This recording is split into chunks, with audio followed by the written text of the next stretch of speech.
Hi, my name's Brad Ladwig, and it's my pleasure to invite you to our workshop here at the University of Luxembourg on energy innovation and issues on ramping up the hydrogen economy here in Europe. We have a terrific range of speakers from institutions like the university, like the Luxembourg Institute of Science and Technology, through to government. We will have a welcome speech from Professor Stefan Maas, followed by a welcome from government, from Mr. Claude Turmes, the Minister for Energy and Spatial Planning.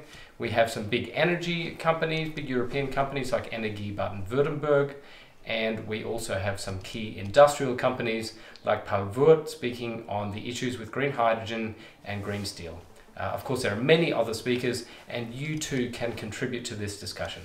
Everyone is welcome to participate. There is no charge. You just need to register by clicking on the link, and of course it's in hybrid mode, so if you are not here in Luxembourg, you can still take part.